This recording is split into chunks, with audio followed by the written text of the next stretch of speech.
In a quiet valley surrounded by sacred mountains, there lived a village bound by fear. The oppressive chief Gomain ruled with an iron fist, wielding dark magic that enslaved ancient spirits. These spirits, trapped in glowing totems within his lair, carried out his cruel commands, leaving the villagers helpless.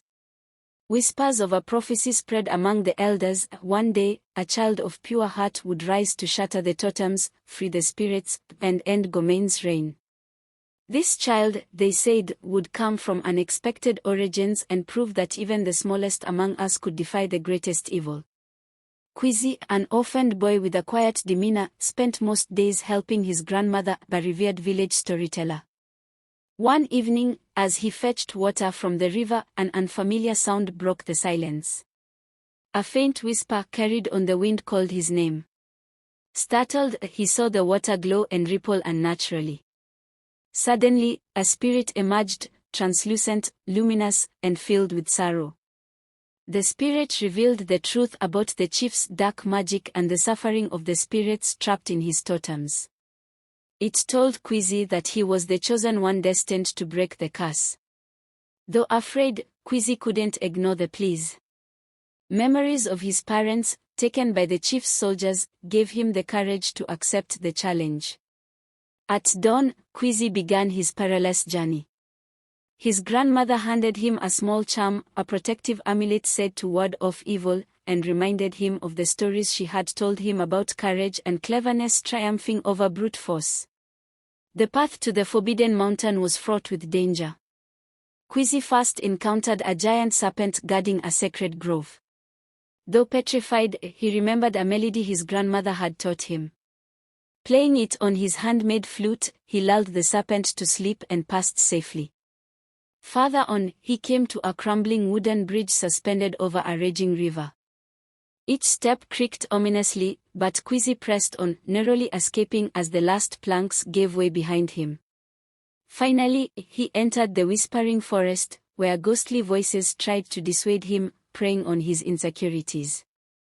His grandmother's charm glowed brightly, guiding him through the oppressive shadows. Exhausted but resolute, Kwezi emerged from the forest and beheld the looming silhouette of the chief's lair. The chief's fortress was carved into the side of the Forbidden Mountain, its red-lit windows casting an eerie glow. Kwezi slipped past the guards using his small size and quick thinking. Inside, the air was heavy with a malevolent energy that seemed to press down on him with every step. At the heart of the lair was a chamber filled with glowing totems. Each totem contained a spirit, their faces frozen in silent agony. Kwezi approached, but before he could act, Chief Gomain appeared, towering and menacing. The chief mocked Kwezi, calling him a foolish child. He summoned the trapped spirits to attack, twisting their sorrow into rage. But Kwezi raised the charm, which shone with a radiant light, shielding him from harm. In a desperate struggle, Kwezi shattered the first totem with a stone, releasing the spirit within. The freed spirit joined Kwezi, turning against the chief. One by one, Kwezi destroyed the totems. With each shatter, the chief grew weaker, his dark magic unraveling. In a final act of defiance, the spirits overwhelmed Gomain. Stripped of his power, he crumpled to the ground, begging for mercy.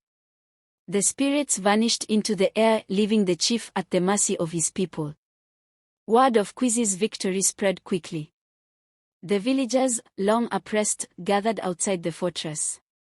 As Kwezi emerged, weary but triumphant, they erupted in cheers. The chief was dragged from his lair and imprisoned by the villagers, who vowed to decide his fate together. The spirits, now free, blessed the village. Crops grew abundantly, rivers flowed clean, and the land, once shrouded in fear, began to heal. Kwezi, though celebrated as a hero, humbly returned to his grandmother's hut, where he quietly resumed his life. Yet his bravery inspired the villagers to rebuild their community with newfound hope. Years later, Kwezi's story became a cherished legend, passed from generation to generation. Elders spoke of the boy who defied tyranny with courage, wit, and compassion. His tale served as a reminder that even in the darkest times, the pure of heart could bring light to the world. Kwezi himself lived a quiet life, but his legacy endured, etched into the spirit of the valley forever.